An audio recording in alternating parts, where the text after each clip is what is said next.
బట్టి విక్రమార్క గారిని, శాసనసభ విప్ లక్ష్మణ్ కుమార్ గారిని, అదేవిధంగా శాసన మండలి సభ్యులను, శాసనసభ్యులను, ప్రభుత్వ సలహాదారులను, కార్పొరేషన్ చైర్మన్లను, అదేవిధంగా వివిధ శాఖలకు సంబంధించిన అధికారులను, మరీ ముఖ్యంగా ఈరోజు అభినందించడానికి ఆహ్వానించిన విద్యార్థులు, వాళ్ళ తల్లిదండ్రులందరికీ కూడా మనస్ఫూర్తిగా నేను అభినందనలు తెలియజేస్తున్నా.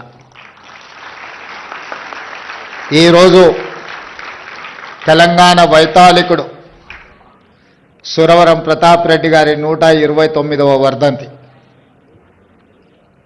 ఆనాడు నిజాం సర్కార్కు వ్యతిరేకంగా ప్రజల్లో చైతన్యం తీసుకొచ్చి ప్రజాస్వామిక దేశంగా భారతదేశంలో హైదరాబాదు రాష్ట్రాన్ని విలీనం చేయడంలో వారు అత్యంత క్రియాశీలక పాత్ర పోషించారు. వారి స్ఫూర్తిని కొనసాగించడానికి తెలుగు యూనివర్సిటీకి సురవరం ప్రతాప్ రెడ్డి గారి పేరు పెట్టుకోవడం జరిగింది. అదేవిధంగా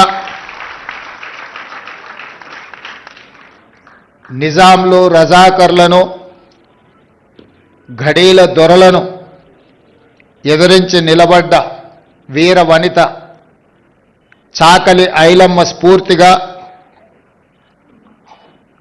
యూనివర్సిటీకే మహిళా యూనివర్సిటీ, కోటిలో మహిళా యూనివర్సిటీకి వీరవనిత చాకలి ఐలమ్మ పేరు పెట్టుకొని ఆ పోరాట స్ఫూర్తిని తాడిత పీడిత వర్గాలకు గొంతుకై పోరాటానికి స్ఫూర్తినిచ్చిన చాకలి ఐలమ్మ పేరు ఈరోజు మహిళా యూనివర్సిటీకి మనం పెట్టుకోవడం జరిగింది.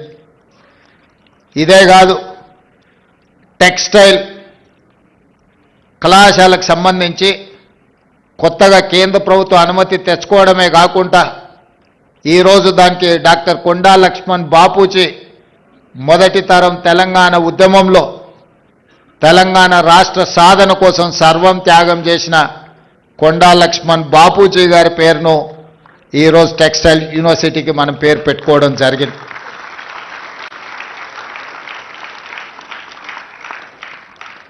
ఈరోజు ఈ అంశాలన్నింటిని కూడా మీ ముందు ప్రస్తావించడానికి ప్రధానమైన కారణం సమాజంలో రుగ్మతలను తొలగించి, అసమానతలను తొలగించి సమాజాన్ని నిర్మించాలనుకుని ప్రజల కోసం పాటుపడ్డ వాళ్ళు చరిత్రలో శాశ్వతంగా నిలిచిపోతారు. వాళ్ళ స్ఫూర్తితోని ఈ ప్రభుత్వం ఇందిరమ్మ రాజ్యం ఏర్పడ్డది.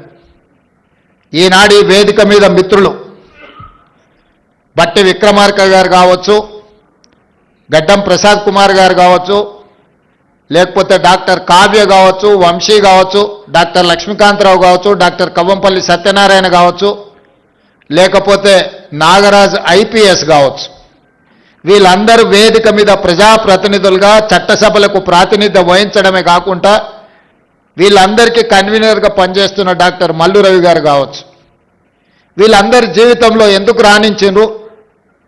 ఈరోజు చిన్న వయసులోనే వంశీ ఎంపీ కావడము, కావ్య డాక్టర్గా రాణించడమే కాకుండా ఈరోజు పార్లమెంట్ సభ్యురాలుగా ప్రాతినిధ్యం వహిస్తున్నదంటే దీనికి ప్రధానమైన కారణం ఈ దేశానికి స్వతంత్రం ఇప్పించిన కాంగ్రెస్ పార్టీ, పండిత్ జవహర్లాల్ నెహ్రూ గారు మొట్టమొదటి ప్రధానమంత్రిగా ఈ దేశ ప్రజలు పరిపాలన చేసుకోవడానికి అవసరమైన రాజ్యాంగాన్ని రచించుకోవడానికి డాక్టర్ బాబాసాహెబ్ అంబేద్కర్ గారి నాయకత్వంలో ఈ రాజ్యాంగాన్ని దేశానికి అందించడం జరిగింది.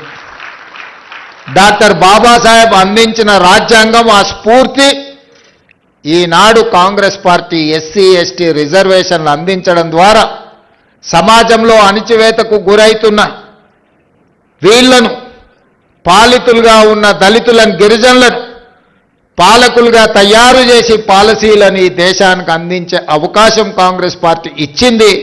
అందుకే వీళ్ళు చదువుకొని విద్యలో, ఉద్యోగాలలో వృత్తి నైపుణ్యంలో కాంగ్రెస్ పార్టీ అందించిన రిజర్వేషన్లను అందిపుచ్చుకొని డాక్టర్లుగా, ఐపీఎస్లుగా, ప్రజాప్రతినిధులుగా ఈరోజు ఈ సమాజంలో రాణించి ఈరోజు ఈ వేదిక మీద నిలబడి మీకు ఆదర్శంగా మీ ముందు నించున్నారు. దీనికి ప్రధానమైన కారణం కాంగ్రెస్ పార్టీ, పండిత్ జవహర్లాల్ నెహ్రూ గారు, శ్రీమతి ఇందిరాగాంధీ గారు.